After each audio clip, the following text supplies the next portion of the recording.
Hi, Mike here, K7MCK, and today I want to show you a little bit about programming your generic radio using Chirp, and I'm going to program a Baofeng radio for the repeater roundabout that we're having on November 19th, 2022.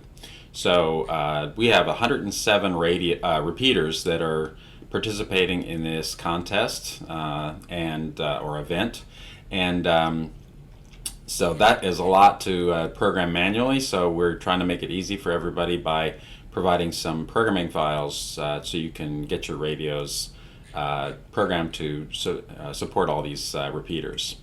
You can see here, here's all the repeaters we have. Here's a graphical representation of all the repeaters on the different bands that are part of this event.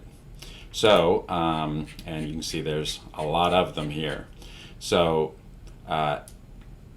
what you will do is when you go to the repeaterroundabout.com website, and you will then click on this programming files, and here you will find some options for different kinds of radios. Today, this video I'm going to talk about Chirp.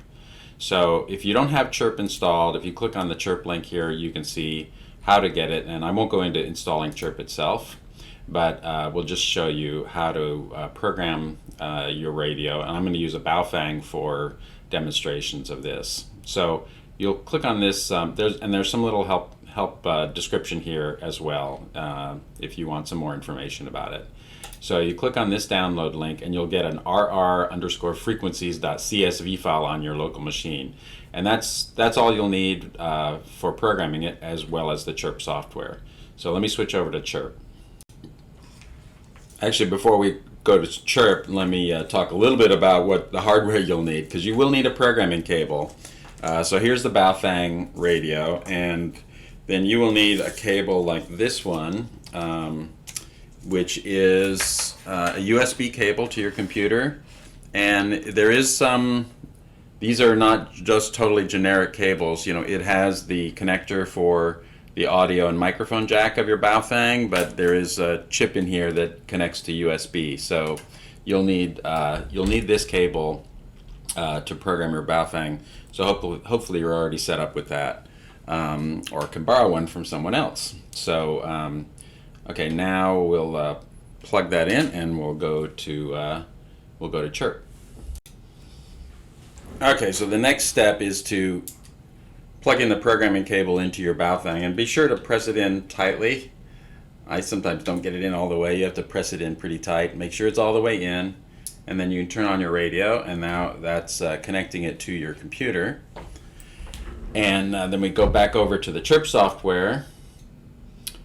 After you have your radio connected and you load the Chirp software, you want to choose Download from Radio, and this lets you select the COM port, which I usually find is the highest one available, but you might have to experiment, and you can just try different ones if the first one doesn't work.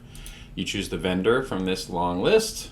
We're going to have a Baofeng, and then the Baofeng model as UV5R. Well, that's a real long list there. It's like, there it is. All right, so, and we'll do that, and we'll see if we can clone the radio. And this basically, if you get that green bar going across, that means you're connected properly, and it's downloading all the information from your radio, which will allow you to then program it later. You have to do this download first to connect before you actually upload to the radio. I would recommend that you actually save this file now. You can hit save, and you can just do a backup file. It'll save an image file that you can later recover whatever programming you had before you did the repeater roundabout to get back to the original state, if you don't want to leave the programming as it is. So then from this point, we will then choose the import command, and just you'll select a file which is the one you just downloaded, the rr_frequencies.csv, and open it, and you'll get this dialog which shows all the repeaters that are in that file. And I recommend you don't mess with any of these numbers to change the channel numbers, because these numbers here will match up with the channels that are in the repeater roundabout, and you'll be logging the channel number in your log file for the event, so instead of the frequency or the call sign. So you want to keep that in the same in your radio, so when you can look at the radio display, you'll be able to see which channel it is. And so we go ahead and import all of those, and you can see they're all in our computer now, and then we can simply upload to radio, and it remembers the port settings, and we can get this cloning to the radio itself.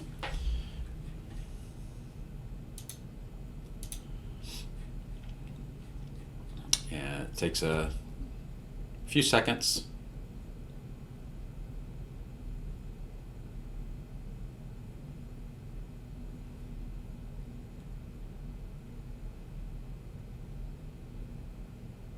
And that's it.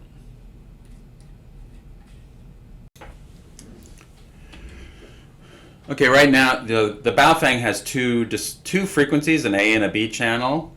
Right now, by default, the Baofeng displays them both numerically to show the frequencies. But I kind of like to see the channel name as well. You can see the channel number over here on the right. It's this channel number 1. And what I like to do is display the name as well. So I'll show that. If you go into the menu on the Baofeng, you say menu 21, and it'll say frequency. It's displaying the frequency now for this mode. So hit menu again, and then we'll hit down arrow, and it says name. So now, and then hit menu to select that, and then to get out of the menu, hit exit. There you go. So now we see the WW7 PSR, the Puget Sound repeater, and channel number 1. And if we go hit the down or hit the up button, we'll see channel number 4 is W7AUX. So that's the next FM channel in our programming group. And you can just go through all the repeaters, and when you log it, you'll see like the repeater number on the right hand side, so you can know which repeater that you can log for your contact. So go back down to, and then all the tones should be properly set for every repeater, as well as its input and output frequencies. And so you should be able to make contacts. All right, that's it. So if you have questions, you can look at my QRZ page. It's K7MCK, and you can send me an email if you have questions.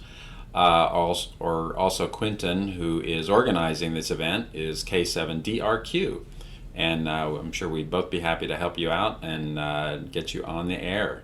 So good luck with the event, and we'll see you this weekend.